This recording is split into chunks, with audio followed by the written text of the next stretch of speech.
Hello and welcome to the workshop, episode number 361. I'm Jester Lind, filling in for Scott Porteous. Tonight on the workshop, we've got Braden, Matt, and Ethan.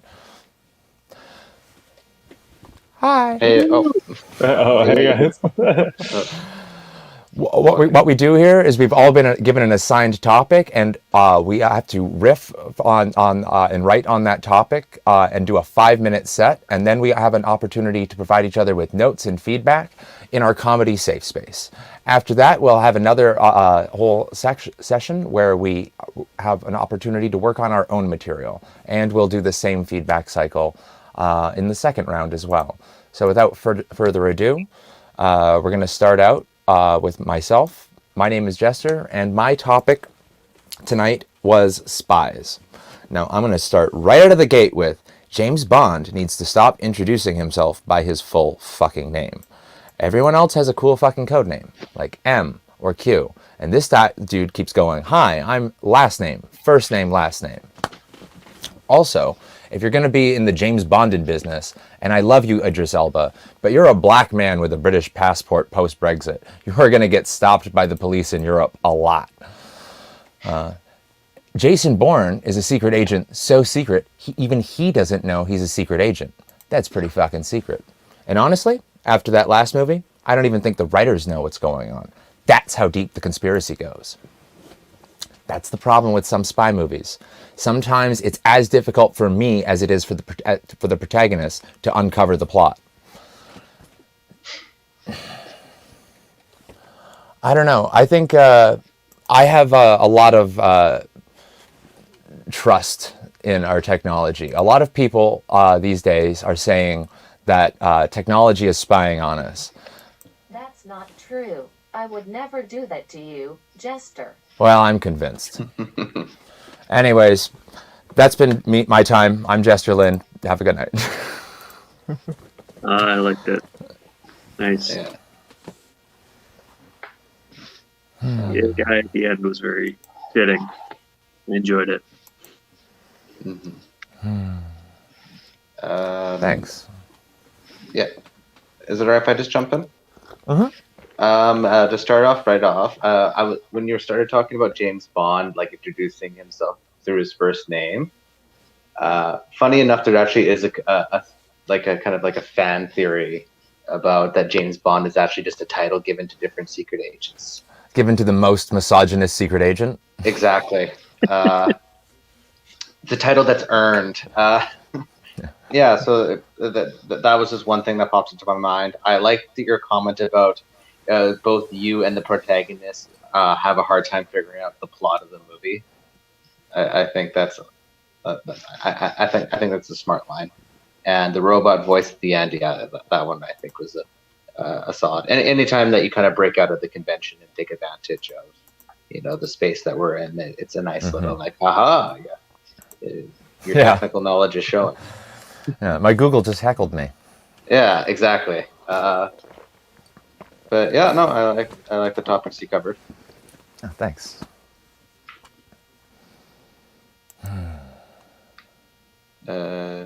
Ethan, would you like to say anything?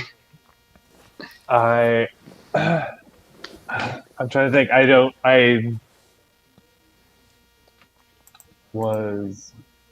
really got nothing. I'm sorry, man. No worries. Welcome to the workshop where we all are writing our own sets while we're in the audience. So that's what happens, mate. You can't prove that. Not from the quality of the material. Right. Next up, we've got Braden Kaminsky. Hooray! It's me. So my topic of the discussion was phrenology, and I actually had to do a little research before I started writing jokes about it. It's the pseudoscience practice of measuring different areas of one's head to determine mental traits. So you could be able to determine intelligence, courage, or how woke someone is based on the size of their head.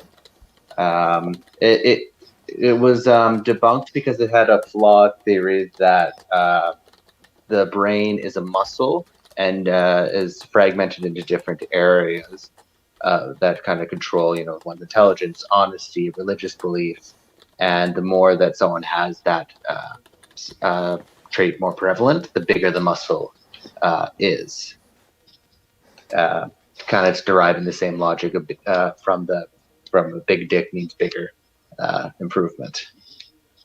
And that joke was trash. But I think it was interesting to find out that it was one of the first practices in Western society to associate the brain with pure mental control of mental facilities and broken down into separate areas. It just happened to be hijacked and ran through a bunch of pseudo-intellectual racists and a lot of doctors in society. And I think that would be a very interesting doctor's practice back in the day, that they would make a career out of diagnosing which kids are retarded and which ones aren't. Yeah. But yeah, it was many of the practitioners were kind of elite old white men, which proves that every group has their own form of astrology. Terms such as highbrow and lowbrow have been directly linked to phrenology. Just fun fact I thought everyone should know. But I've just been thinking about like kind of the ridiculousness of it all, just kind of looking at someone's shape of the head. The only time that someone's shape of the head should count for their intelligence is how many times they've been hit in the head. You can, and it's not even like a good place to gather information. I think that a better way to gather information about someone is to look at their poo versus their head. You could tell whether or not they're eating healthy. Did they eat corn last night? Does it smelly? How willing are they letting you give themselves a stool sample? All relevant information. Let's see. I had a couple more jokes. Yeah, it was associated with pseudoscience, and it kind of had loose boundaries of which areas were associated with which qualities, such as intelligence, honesty, religious beliefs, etc. And I can imagine there's a scenario where a doctor was just projecting what they felt about the patient while they're measuring their head. Where it's like, by the size of their head, it looks like you're a cheap bastard, you lie a lot, and yeah. Okay, so that's all the material I have. So please let me know what you thought. Hey. Yeah, thank you. Yeah, phrenology's a real head scratcher. Mm-hmm. Oh, I've got a few bones to pick with phrenology. a lot of puns. It's a boneheaded idea, and it's classic old-timey medicine where they can say, I can tell you everything that's wrong with you, but, caveat, it requires removing your skull. Okay. I don't know. Those are the tags I've got. Okay. I was wondering what the size or like shape of somebody's head that is woke is, because like phrenology is a thing that is like notably racist. Oh yeah. Just like on its face racist. So that's why like also when you're like, oh yeah, highbrow and lowbrow are both like phrenology terms. I'm like, oh yeah, that is like very obvious when I like give it any second thought. Like it was. Yeah. That was what the thing was. Mm-hmm. Okay. Phrenology is it's a heck of a subject. I don't know. I think making snap judgments about people based on what their head feels like in your hands is a very funny concept to me. There's an 1860s, like a prospector walks in and you're like, yeah, fairly good with money, but could really work on the old dental hygiene as I have teeth in my hands from fondling your forehead. Okay. So like actual like practice of like, oh, what would someone just get, like kind of dive in a bit more about the. It's one of those topics that the nuances of the actual topic, if you dive deep enough, some of them are absolutely laughable just on their own. Like if you can just read out some of your research, like the fact that they had special like scapula radii, like radial like fucking tools, like the fact like you when you've made special tools for your racist science, things have gone out of control. Okay. Yeah. Just find some fun facts about the thing and Mm-hmm. make a comment on it. I don't know. But yeah, that makes sense. Yeah, It's no, a bummer of a topic. it is a bummer of a topic. Yeah. I kind of went back and forth on kind of the racist history behind it all and how it all kind of reinforced. But at the same time, when I was thinking about it, I think it had a weird history behind it, with the fact that it did actually was one of the first practices to link the brain as a central function for identity and fractions. And it was like that weird, like, how can you be so close to something but yet so far away? I think the only way to deal with using head shapes to justify racism is headlong. Oh, sorry. Headlong? Oh. Headlong. Take it headlong. I mean, it's Okay. like right or Hit it headlong. Yeah. Gotcha. I don't know. Okay. That was a Phrenology. Oh. Yeah. Well, you did way with the topic. Way to spin Yeah. gold out of straw there. That's tough. To, Yeah. Mhm. to getting blood from a stone there. Yeah. That was good. If you're getting the note, hey, you never touched the weird racism. That's like that means you dealt with the topic sensitively. Yeah. You never. Well, I couldn't think of any way or is it, or without I getting thought in about- there. Yeah, well, I thought about kind of saying like racist astrology kind of parallels. Oh, that's a But that- good one. Yeah. Yeah. I like That's funny. racist astrology. Phrenology is right. That's a good. I like that. Yeah. Thank you. Yeah. But yeah, it was especially because just me being white and everything. I don't know how I can like. True. It just seems so tough to dive in, because I'm trying to be as correct as I can. I think I Yeah. have as much. Yeah, I guess that's true. I had to do That is a good- colonialism once for one of these, and it was touchy, but I found the more I just kind of leaned into it, and just accepted that this is a premise as like, oh, there's actually some good stuff here, as long as we don't think you're racist, so like Mhm. it would come off as pretty straightforward. I think if you wanted to turn this into something on stage, I think talking about racist astrology, I want to hear that. Okay. Yeah. By the end of it, no one thought you were team phrenology. So No, I No, I But I didn't could think s- you're going to be phrenologist's apprentice. We've But just I got can see the workshop I just dabble. guided him to a new career path by accident. Yeah. Yeah. But I get- And well, I'll find you one day when I need my humors divined. Okay. Oh, Next up, is that everything? yeah, that's everything. All right. Next up, we've got Matt Donlevy. All right, thanks. Well, we're going to lighten things up with radioactive waste. Hey. So, yeah, my parents grew up around radioactive waste, but I didn't. I grew up around CD active waste. I'm a little younger. It's a little different. Media. Oh, I love that one. Everybody's going crazy in the crowd about that one. Radioactivity really isn't for me. I'm more of like a radio passive guy. Like I glow, but only a little bit. Like, and when I give you cancer due to the high toxicity, it's like a very backhanded way of giving you cancer. Like, oh, you shouldn't really use my microwave unless, the big C. No, it's kind of on you if you're going to use my microwave. I think we should start hiding radioactive waste just in plain sight, because burying it underground is pretty gauche. So I think one of the best ways to hide it would be just to back the truck up to the 7-Eleven and put it in the Mountain Dew Slurpee machine. Or it basically looks like it, and I feel like shit after drinking it. So, I mean, what worse harm could it do to my body if it's frozen and in a 4-gallon jug as I'm on my bike? So when I got to work today, I found out that another tradesman was fired for drinking on the job, which is not a great call when you're a roofer.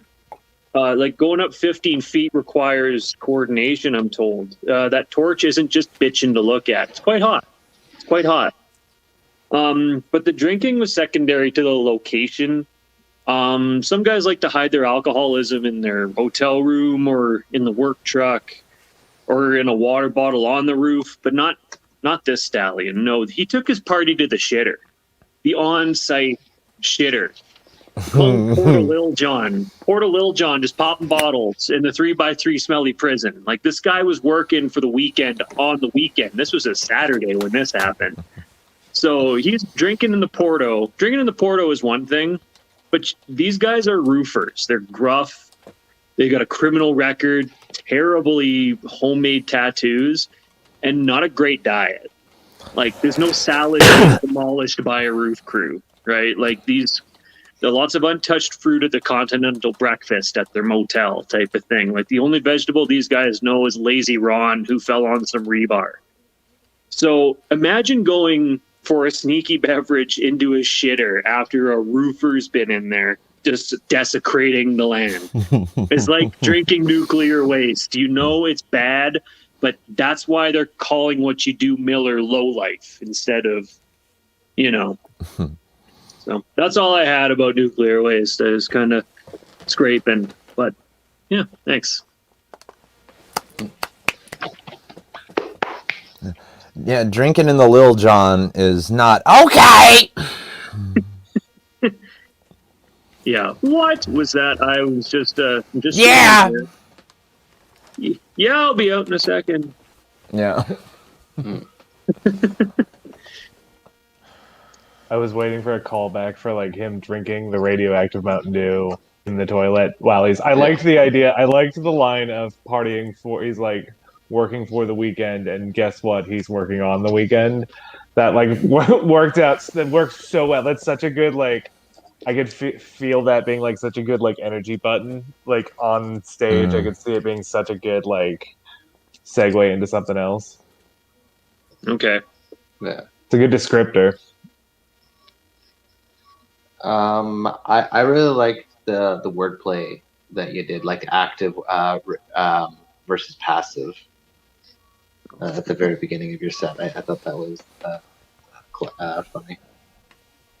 Thanks. The whole aggressively radioactive versus like radioactive and passive aggressive. That was a fun. That had some fun. That had a lot of fun turns in it.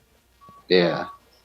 Have you considered when talking about radioactive waste, like making jokes about reusing it at all? Like, like something that's typically like innately, poisonous and useless. You can find other use. Like, actually, this is true. Like, some radioactive waste is now used in medical technology. And could you imagine like giving someone trash and be like, "This will make you feel better"? Well, they do that all the time, like at the dentist when you get like they blast an X-ray at your face, and they put you in a lead bib, and then they stand behind a concrete wall and go, "You'll be fine." Yeah, through a microphone and a blast door. or another man's trash is another man's salvation. Yeah. Can't imagine doing that with other waste products. Mm-hmm. I'm not like the bottoms of a bag of Frito-Lays. It's not being used. I remember being concerned as a kid when I found out that our toilet paper was recycled, because I thought it was recycled from toilet paper. I thought that's how that worked. It's not. It's not reused. No. They don't wash it. It's not reused toilet paper. And that's what I thought was going on. Paper. Yeah. Wow. Oh, and another big topic that I think you missed was superheroes. Like a lot of superheroes, from the 60s and so on, were like origin stories from radioactivity. Yeah, I did have a little thing in here. Is like, when you have a superhero who falls in the waste, they're never like, "Wow, I can feel it. I can feel the cancer just pulsing through my and then just writhing, falling down." Because that's typically what happens when you're Yeah. radioactive waste. It's never a fun. What are my powers gonna be? It's always a wow. What's my next maybe 3 weeks gonna be? Like I'm bedridden and lots of IVs, weaker than ever. This is great. Yeah. All of the superheroes that got their powers from radioactivity come from a time that have two things in common. They were historically optimistic and knew very little about radioactivity. Yeah. Yeah. That's when Hanford site was still rocking and rolling in New Jersey, just leaking Yeah. isotopes into the river. Yeah. You Nothing get to see here. It's one okay. accident in like with toxic waste in like in Manhattan can make both a Daredevil and four Ninja Turtles. It's like it was like the sky was the limit back then. Yeah, everyone wanted to drink that nuclear stuff that made Bruce Banner the Hulk, but that was a secret though. He was always angry. He never needed. I guess that's kind of funny too. Is like, did he need the radioactive waste to become the Hulk, or if he didn't have that, would he just be a abusive boyfriend? Maybe he just had like a really like the type of mom that would push you to get your doctorate in something. Like, like that's why he was like angry about it like the whole time. I never missed Saturday night parties learning about gamma radiation. Yeah. Like, damn Tiger Mom. Yeah. Okay.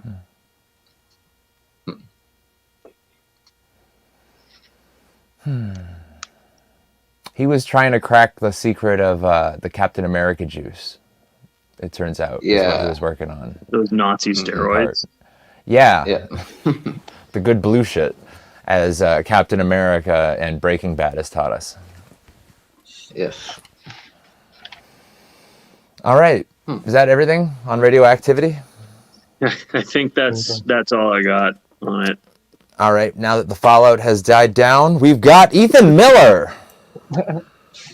How's it going, guys? My prompt was birthday gifts, and it was, it should be a pretty easy one. I recently had my 31st birthday. My parents got me a house plant because that's what you get for your 31st birthday. You get a chore. Just like, I'm like looking forward to being in my 30s more than I was like expecting to, because I'm hoping that I finally have hit the point where when I tell people that I feel like I'm getting older, they just tell me how young I am. Because I like understand that I can both be young and be aging at the same time. Like both of those things are inherently true about all of us. At the same time, we're both the youngest and the oldest. I don't know. I don't know. I feel like I say this and then I like make everybody feel really bad, but I ended up actually losing a bunch of weight over quarantine. I lost about 75 pounds. I'm down to my high school weight, and it really, I don't need applause for that. It's really like it was like Old Boy. I got like locked in a room for long enough that I just started doing the push-ups, and then it just kind of worked. It was fine. It's.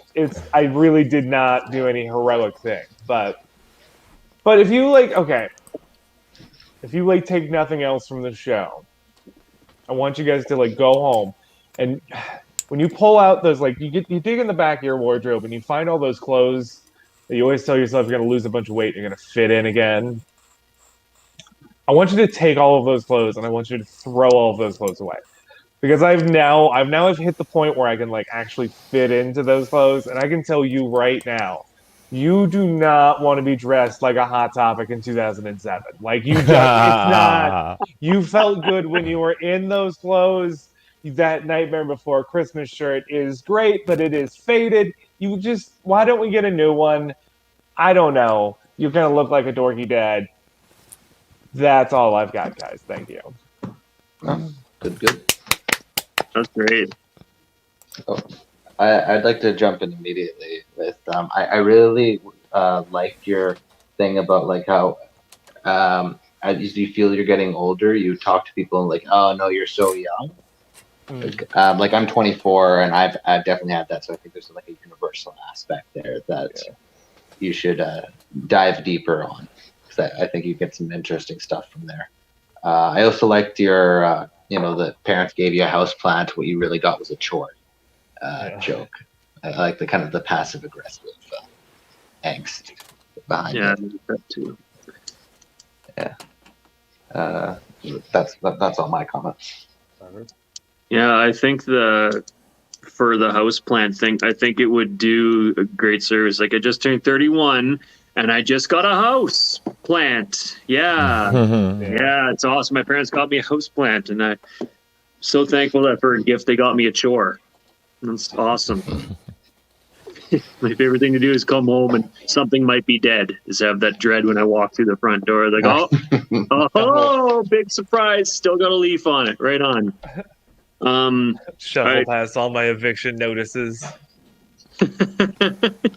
Yeah, wade through that water to get to my succulent. Hard to kill.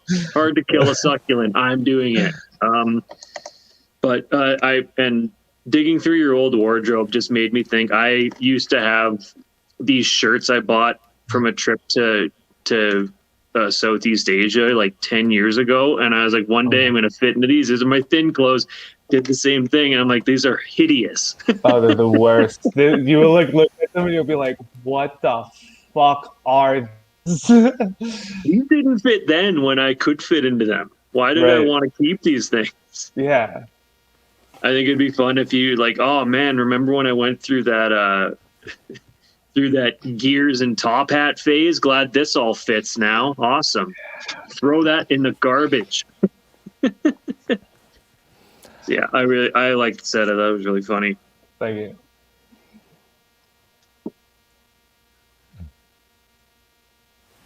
All right.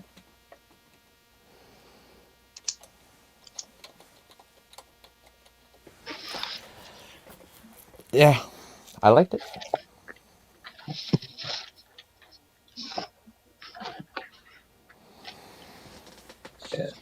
Any other notes?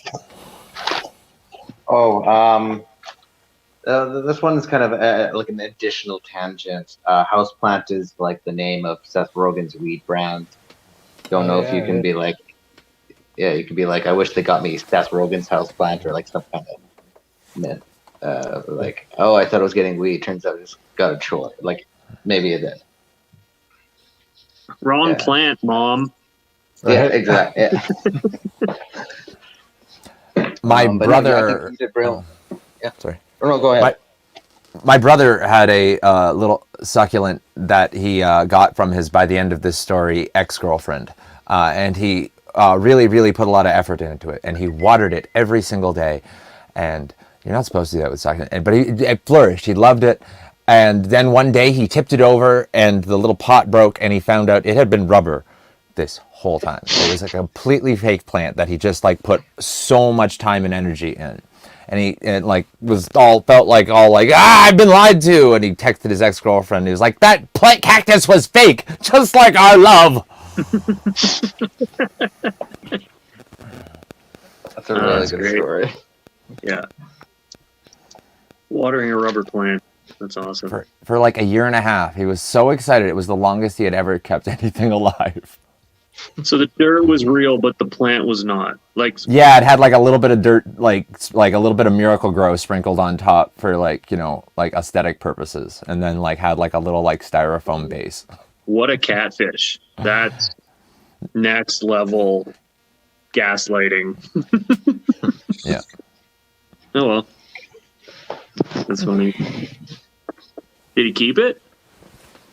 Yeah, he did. He put it. He keeps moving it every time he does another potted arrangement. He keeps putting it in there, like a little Easter egg. It's the Highlander. It can't die. Yeah. Well. The infinite succulent. Any more notes for Ethan? Anything to help his houseplant bit grow? All right.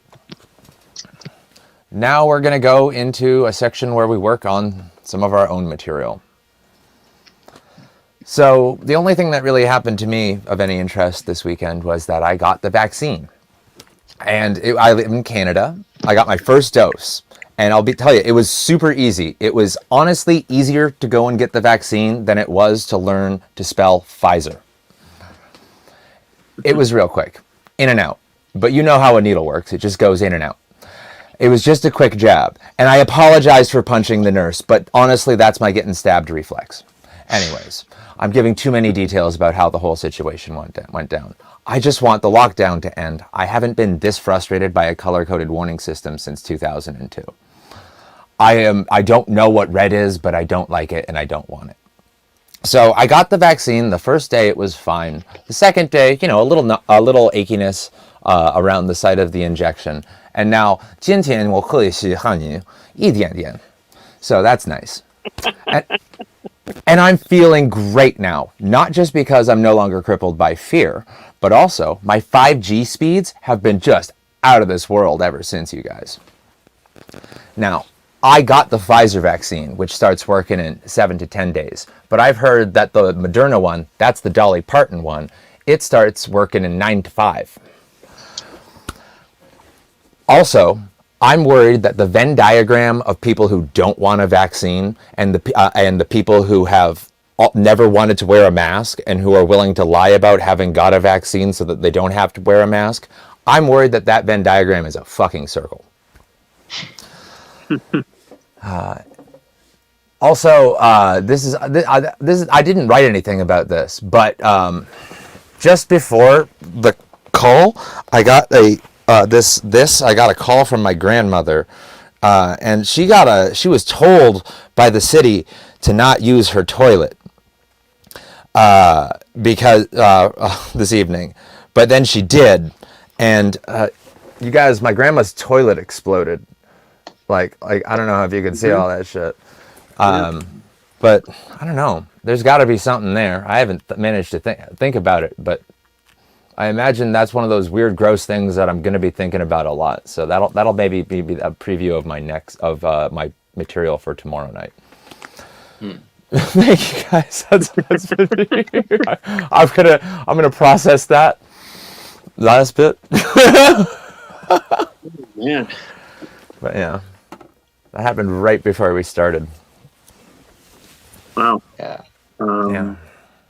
Yeah. I'm worried. I haven't seen the ceiling yet. I'm worried that she sent it to me because I'm her tallest grandchild. I don't know what to tell you. I've seen toilets. I'm a plumber, so I've seen toilets cracked and broken before, but usually because they freeze. So I don't see that being, or if there's hot water in it, that can happen too. I think they were doing mains repair, and she had like an air bubble in her system or something. She got like a little water hammer. That'll do it. That'll do it. Yep, that sucks. Yeah.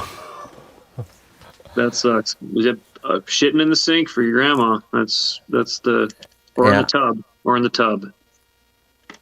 Tub's a much safer choice. She's got one of those walk-in tubs because she's elderly. So. Oh, it's a seat already. You're laughing. It's perfect. Yeah. With the grandma toilet joke, I don't know if you would ever want to be like, please, grandma, just start using a diaper. Yeah. You don't have to invent a conspiracy involving explosions in the city. Yeah, it's okay. They shouldn't have bad. No. Oh, I had a. I guess you already know this, but I had, when you said the color coded joke for 2002, I had to think about it for a little bit. Okay. It's actually, I forgot about code red, code orange for like terrorist warnings. Yeah. Something like that. That's what that was. Yeah, I had to think about that for a little bit. So I don't know if that's you have to do it. Like, is it structured too much as a thinker, or should I make it like, or does that make like, should I explicitly reference 9/11? Yeah, you might actually. I tried to watch that line. Yeah. I mean, it could probably be like it. Like, I mean, you guys, that's a 9/11 joke. And never forget it, and then just move on to the next little This bit. is a whole new level of code red. Like we've got numbers in the United States that's like number of 9/11s per day, and it's like they're still using orange. You know. Yeah. Yeah. I don't know. No, but I'm so hesitant to write any COVID material. I'm gonna have to, as soon as I get out into the club the first time. It's all burnt. Yeah. Right? Like I'm not gonna. well, I don't know. there might be some There's a lot of nostalgia. there's a lot of shared trauma to process. I Yeah, I was gonna suppose. say like that's, Yeah. we all went through it. It's a shared material. Yeah, hmm that makes Yeah, sense. that stuff will be good for like 20 years before the next like generation starts coming in. Is like, fuck you, old people. You don't know anything. COVID, what was that? COVID-19 is so 2000 and late. You don't have the COVID-22 yet. Yeah. It just came out in Yeah. in early 2013 early 2023. Yeah. All your vaccine material, I thought it was actually like very cleanly written. It's hard to like dissect or like add on to it. Like I think it's like quick, snappy, really straight to the point. So if you want to, yeah, That's the part that was written, and then at the end of the document was just, I have grandma poop? mm, Question mark? yeah, That's a really great non sequitur, like aggressive pivot out of a joke you don't know a finish to. It's like, yeah, That's exactly what it was. It was a hard left. yeah. It was like, hold my beer, watch this trick. Ah! That's the end, you guys. Yeah, can you imagine how like there's more 9/11s happening today than on 9/11. My grandma's toilet busted. Yeah. It was a hard pivot. Yeah, real neck snapper. Threw grandma under the bus. Yeah. Oh man. Oh, well. Yeah, whatever. She's not watching. No, she's not. She's probably sitting in her shower right now. Yeah. Just waffle stomping away. dude, put it in the garbage disposal. No, that was sorry. Next up, we've got Braden Kaminsky. Hey, I'm back, and I'm gonna be doing my own material. So you know, a little fun fact about me: I'm bisexual, and like I think that's a little bit of a weird term to describe it as. You know, bisexual. It sounds like a bit formal. You know, it sounds like I got to make a commitment right out the gate. I prefer the term "bi guy," as in bye bye, and that's my little shitty joke there about it. But you know, growing up, it was a little strange being bi. You know, like because homophobia was a kind of a weird relation to me. Like I remember my granddad pulling me aside and like talking sternly to me, like, "Braden, you got to watch out for these homosexuals. They're gonna get you." And I just didn't have the heart to tell him, you know, like that I'm bi. And more time has passed, and I kind of just avoided the subject entirely. And now it's like too late, and that's kind of sad because I recently came out as trans. And I don't know how to tell him that either, which is actually true. I am transgender. I'm a transgender woman. I recently came out as that, and I've been thinking about a lot of names for myself. I think out of all the names, Eden makes the most sense. You know, it's clean, it's classy, and it's Braden, but with a little bit cut off. And you know, like it's also a little strange though, because with Eden, I for me to become a woman, I have to take the bra off. But yeah, no, I like Eden a lot, and the truth to be told is that I think that joke is so good, I'm willing to actually change my name to that just because. But yeah, no, I'm still early on in my transition. Like I still have to donate my sperm, and to me, I think that's a little weird, or maybe a bit fitting, because with it being my last moments as a guy who's dropping a fat load in the washroom. So, But it's been a wild experience. I've come out to most of my friends and family, and everyone mostly had a warm response. I had one person say, "Well, Braden, I think you're just trying to advance your comedy career through your transition. I don't think that's a wise choice." And I'm like, "Really?" Just like all the other famous trans comedians. And it's a kind of strange, like, cause I was like, oh my god, there actually isn't any, and I'm like, why would that be? And I started thinking a bit more, and the only one that I think that can kind of qualify as trans is Joe Rogan, but that's just because he's doubling down on testosterone. He's a nega trans, but yeah, it's strange, and that's all the material I got. Okay. Great. The only note I had was when your grandpa was talking to you early on, and you already know you're bi, and he's like, Braden, you got to watch out for those homosexuals, and you'd be like, yeah, I agree, they're weirdos. I mean, only guys, right, Grandpa? That's crazy. Okay.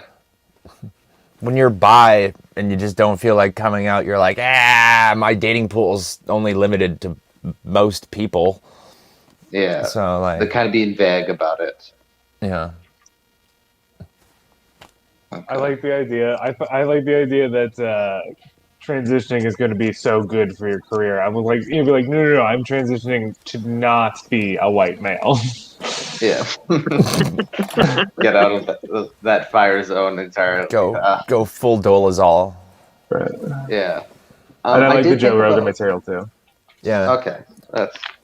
And I'm curious about this because when I do that joke, I don't know if people actually know that he has been taking like testosterone replacement therapy. Like there's like if you look at photos from him in the 90s. Mm-hmm. Oh, And dude, then, different dude. Yeah. Oh Yeah, yeah. entirely. Yeah. He used to have hair and like Mhm. tell people to eat bugs on a game show. Yeah. It was like a different man. Yeah, he used to wear leather jackets, and now he Yeah. makes leather jackets. Hmm.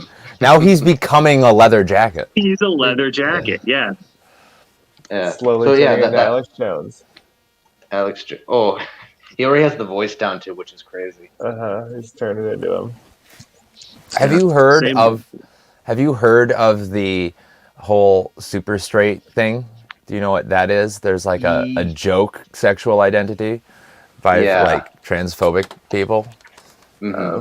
Okay, I just wondered if because it's like you were starting to describe. It sounded like you were gonna touch into that without going into that, but like that's like No, I actually didn't. What were you thinking? I don't know. Okay. But definitely people who are super straight identify as Joe Rogan fans, I'm sure. So like that's maybe your tangent point. Okay. Yeah. Yeah, I'll definitely look at it. Like, I'm a fan of Joe Rogan, even though that Yeah. I am trans. Obviously, like I have my points to make about it, but like he's a funny person, interesting things to say, good interviewer. He's just this awesome sponge that lets gets these great guests that just go and he's just everything just goes at him. But like Yeah. I'm sure if you had a pick camera on me, I wouldn't look any less vacant while Neil deGrasse Tyson is explaining something. Yeah. And also he has like over 1,500 guests on the show as well. Like Yeah, you're bound to say something like ridiculous. He often does, and then like a year or two later, he'll go back on it and be like, "Yeah, I was dumb. I didn't know better. Now I do." Yeah. I don't listen to him very frequently, but I do know that he will cop if he's wrong. It takes a long time to do that, but you're right. 1,500 episodes and 4 hours long a piece. It's a lot of words. Like you're bound to say some that are completely wrong. I just want to go back to your set. I also laughed quite a bit at your last gasping grasp of being a man is jerking off in a bathroom by yourself. Yeah. I think that's very funny. I don't know exactly what your stage presence is, but I think that would be a really good time to get fake macho and go high five a dude. Like, yeah, shooting ropes, right, bro? This Yeah. guy gets it. And then go back into the soft delivery of how you're changing your name to Eden. And Yeah. I think that would be a nice juxtaposition of like who you are and then like what a guy is and then what you like who you actually identify as. My Yeah. masculinity died the way it lived, masturbating. Stall. Actually, I like that tag. I like that take. Oh, sure. Yeah. I think that's I like funny. And the have to take the bra off is really, really clever. I quite like that. Yeah. I started playing around with it initially with the bra joke, but I wasn't sure how to properly work that, and I thought it was just easier to say, "Oh, just take a little bit off the thing." And I also thought about the irony of me making that joke that I don't actually plan to get it cut off at all, and that's a whole entire tangent as well. I think it's a nice quick opener if you wanted to just cut it right back. Like, hey, I'm Eden, but I used to be Braden, but I transitioned, so I had to take the bra off. Anyway. Yeah. It's still a little bit messy because I haven't got the wardrobe or like things worked in, so it's a weird kind of like presenting mask at the moment. But like, hey, I'm actually like this. Yeah.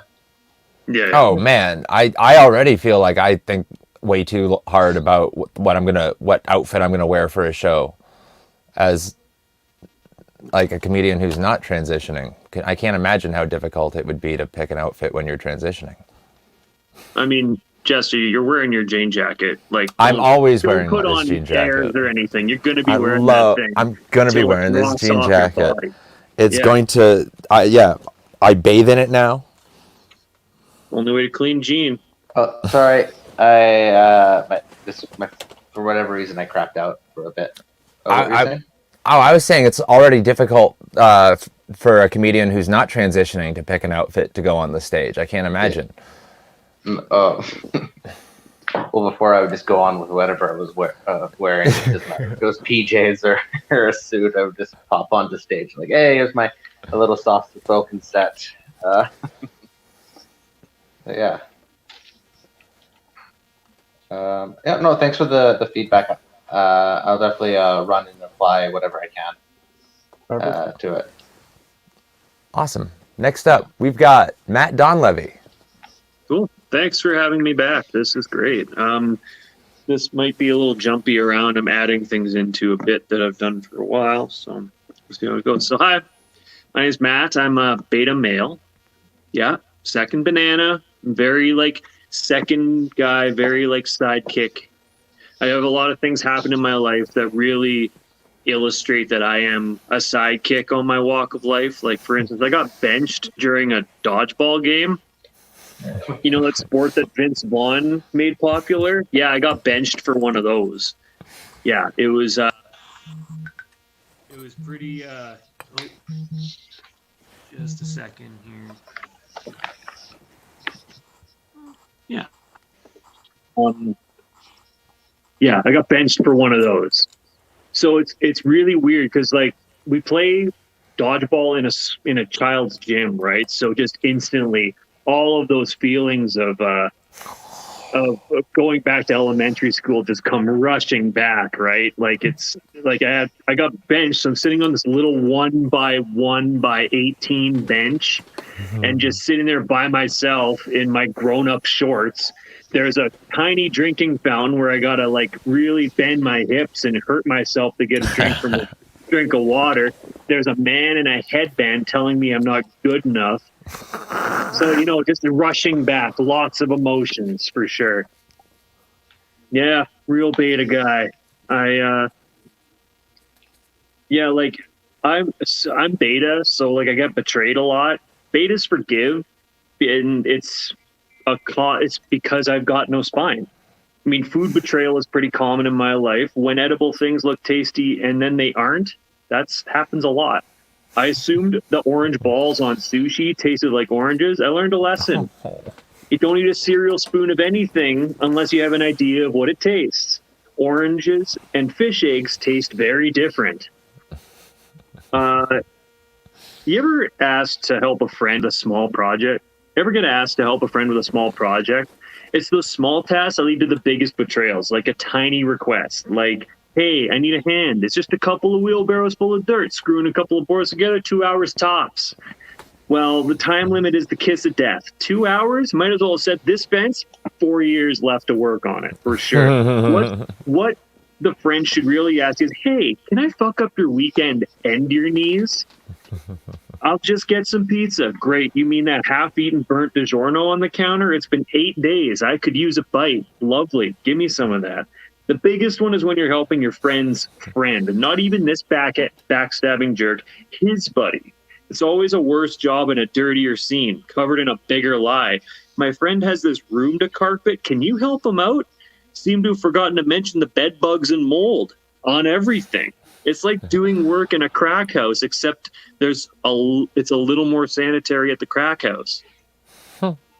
So I stayed at a hotel recently, and here's another reason I'm a beta guy is because like I noticed there was no, like the person in the room before me took everything. They took the linens, they took the pillows, they took the shampoos, fine, towels, okay. They took the shower curtain. You guys, who steals a shower curtain?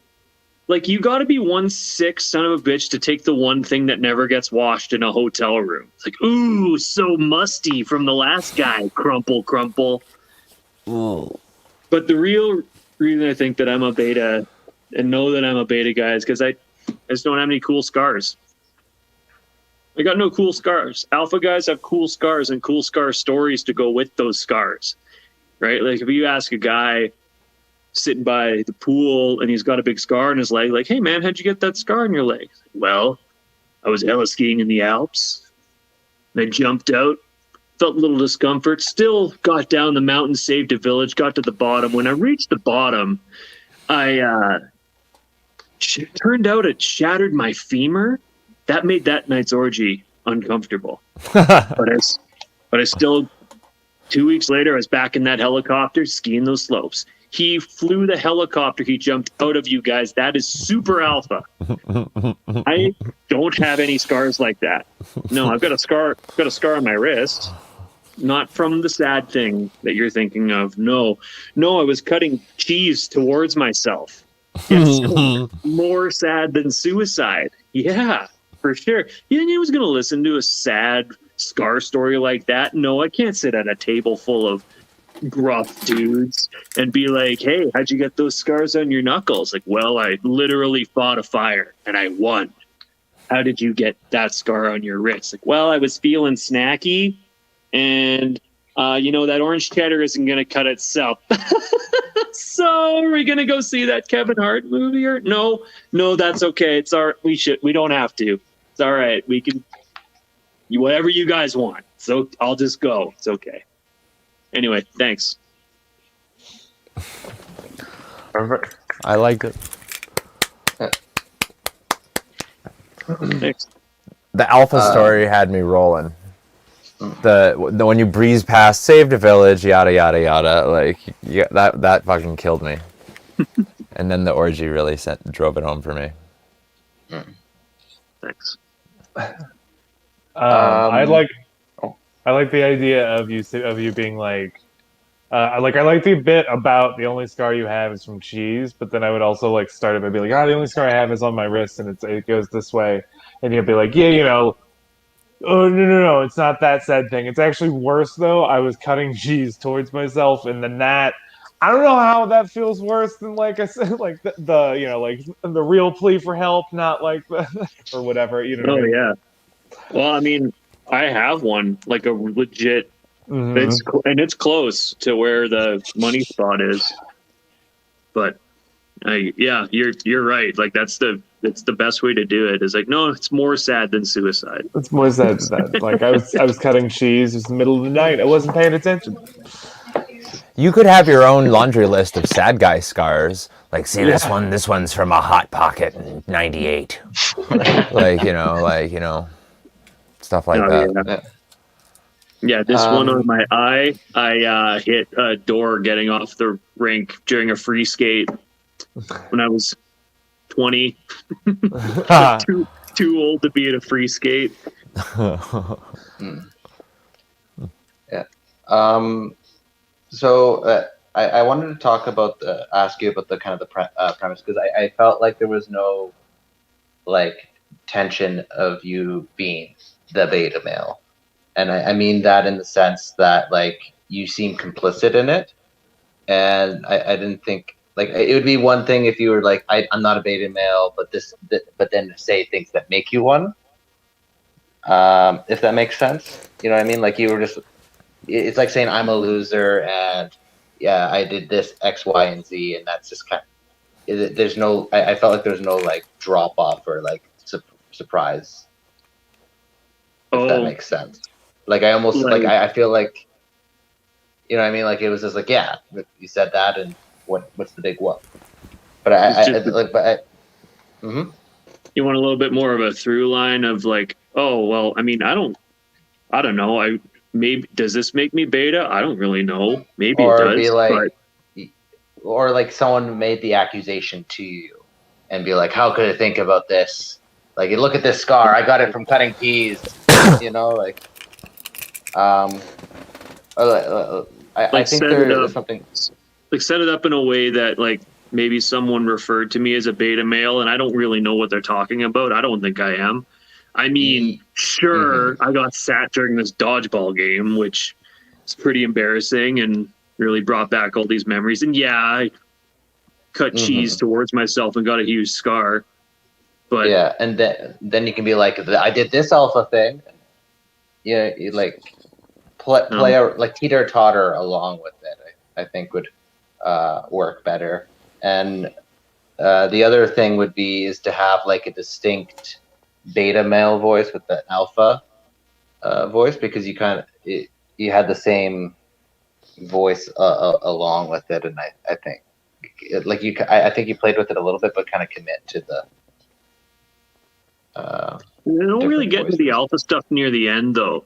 Is the thing, and okay, like because and you're right. Like if I'm gonna go for an alpha voice, like I'm in a hotel room right now, so I can't really lean into it. But it gets I'm quite loud on stage. Yeah. I can get pretty. I lean into the gruff voice a little bit more. Okay. But okay. Yeah. I think the premise and the material are good. I just think there's like just a bit of a work around it, like reformatting. Needs a little more of a connective tissue of in it. Okay. You could coordinate with the host if you were doing it on stage. You could have it so at the end you're like, anyways, sorry, I just like leave, and like make that like your final beta act. Also, the bit might work better if you were wearing a shirt that didn't accentuate your jacked ass Jason Momoa tattooed arm. So, in all fairness, Matt, you're just looking shredded in that t-shirt. Yeah, you don't. I'm such a beta, you guys. Like, it's like just arms. Fair point. Yeah. That's fair. Yeah, maybe wear something a little less. Wear a button-up shirt. Yeah, something a little more flannel. Yeah. Maybe a denim ensemble with patches, perchance, that might. That'll sell it. That'll sell it. One thing I'm learning from this particular workshop is that wardrobe is important, and.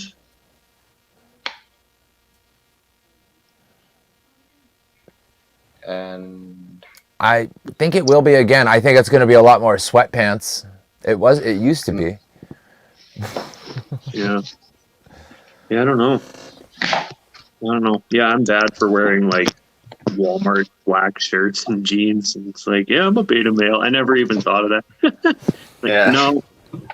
And, like I've done that bit for a while now without like the adding stuff about the eating the sushi balls and the helping a friend stuff. I'm trying to add that in, trying to fit that in a little bit. But The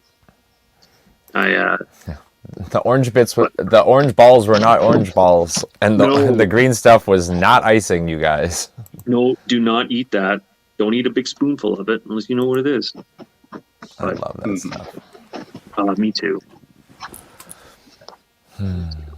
Anyway, thanks. Next yeah. up, we've got Ethan Miller. How's it going, guys? I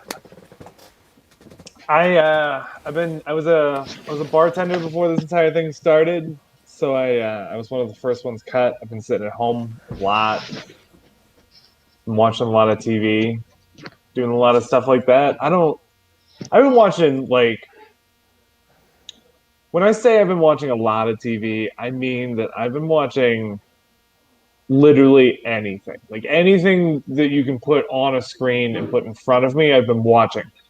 Has anybody heard of this Vice show called Bon Appetit? If you haven't heard of the show, there's 4 seasons of the show.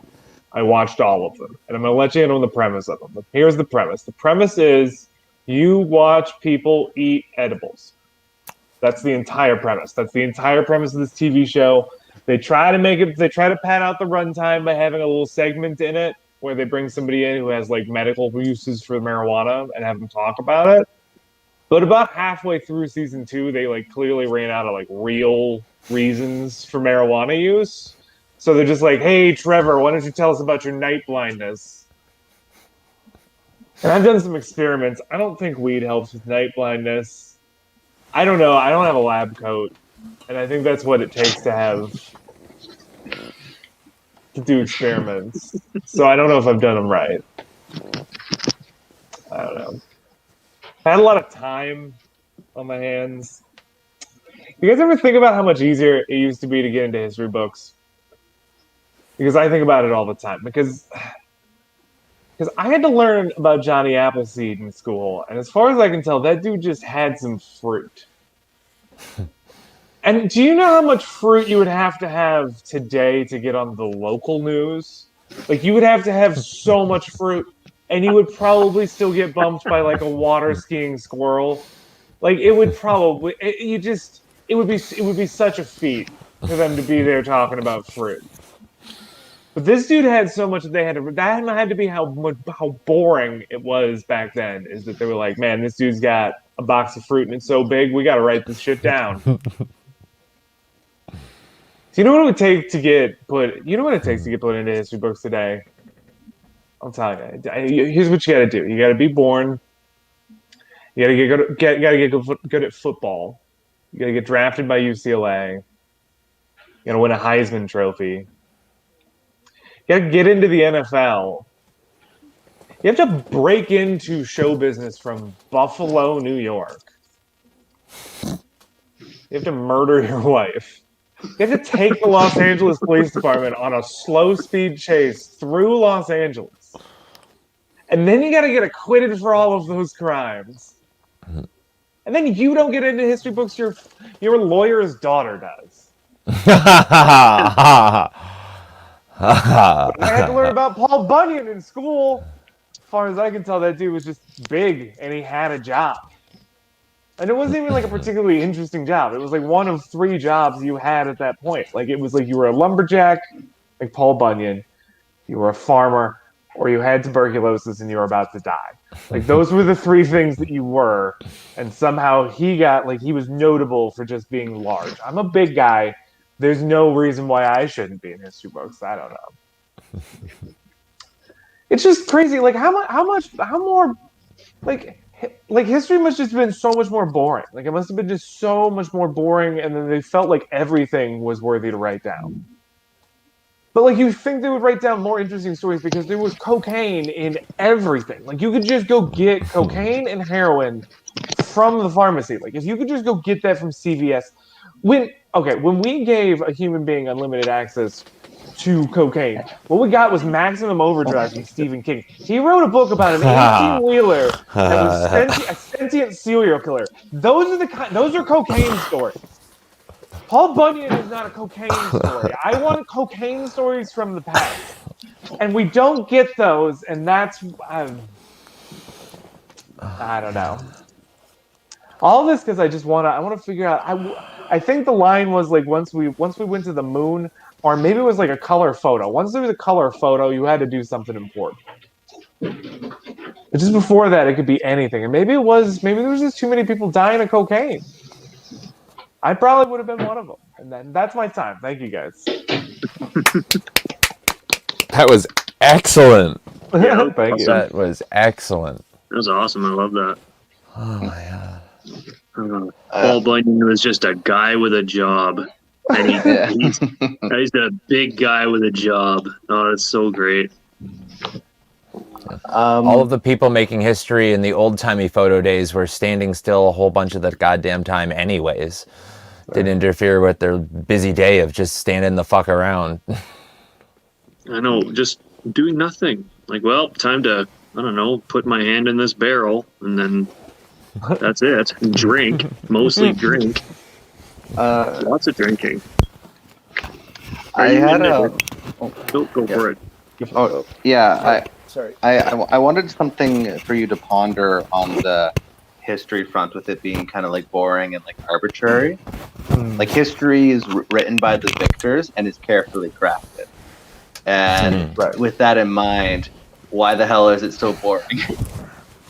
You know what I mean? Like you're writing your own history and you choose to focus on this. Like, tell me real shit. Like, you know what I mean? Like, because humans are like in a constant state. Like nothing really changes as human beings. The names and change, but the activities are the same. Like, tell me who was blowing who. What was the sex scandal? What was, you know what I mean? Don't like give me this cleaned up version. Sorry, just running a quick experiment, you guys. Good. I mean, you haven't laughed out. I'm happy. Hey, Yeah. It's fun. It's cool. It's science. I watch Bill Nye. I like science in my face like that. In reference, I like that a lot. That's my way of saying I like that bit a lot.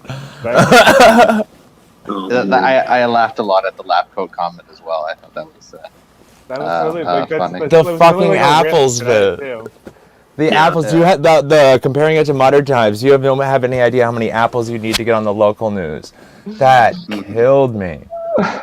Yeah. Oh my god. Yeah. Like, how much fruit you need to be even noticed in your paper. Like, oh man.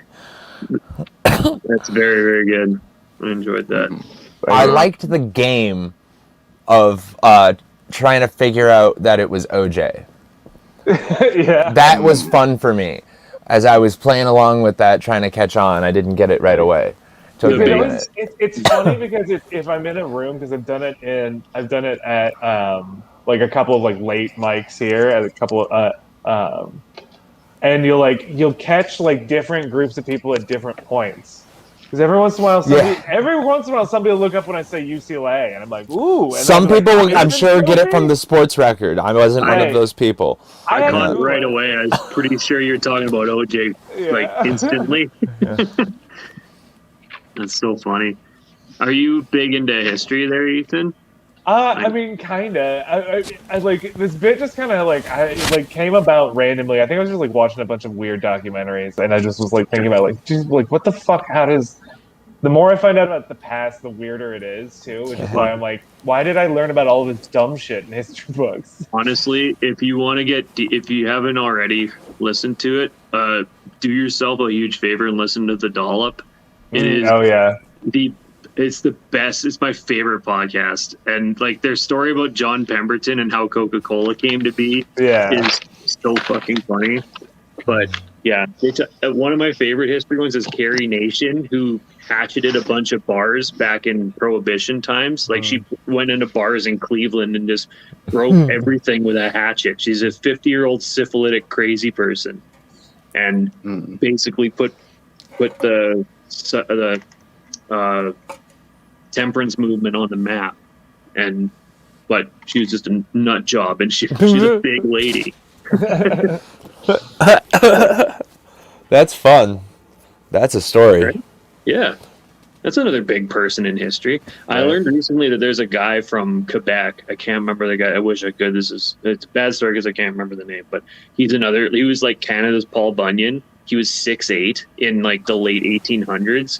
Just a fucking monster, and like could log trees and carry a whole tree down the path. Like he's yeah, they call him Canada's Paul Bunyan. But Cool. I'll look into it. another big man in history. My favorite historical disaster is the Great Molasses Flood. Cleveland. I think it was there in Boston, and there's this giant right. fucking like one of those like oil like tankard sized things of molasses burst and was like out like a wave like a couple meters deep like at 30 miles per hour. How's that for mixed units? But it's a very interesting story to me. The Cleveland Balloon Fest is another really good one. Oh yeah, that's a good one. They released 1 million balloons or 100,000 balloons, and it was a horrible idea. It's not good when you. I typed it. I type in Cleveland Balloon Fest, and the next suggested word is disaster. Yeah, Yeah. people died. It was bad. Oh no! Oh yeah. Fishermen. They were on the water, and then there were balloons in the water, and they couldn't see the fishermen's heads. They couldn't figure out where they were. No. So that's fun, right? That's a fun little bit. Yeah. Both whimsical disasters, if there is such a thing. I know. All right. All right. I think that's everyone's done their sets, right? I think so. Yeah. All right. Anyone have anything to plug tonight? Oh, I'm good. I wish I did. I'm just waiting to plug that second vaccine in my arm, then we can talk. yeah. Same here, buddy. All right. Well, from all of us to all of you, thank you guys. Thank you, one viewer. You're the best.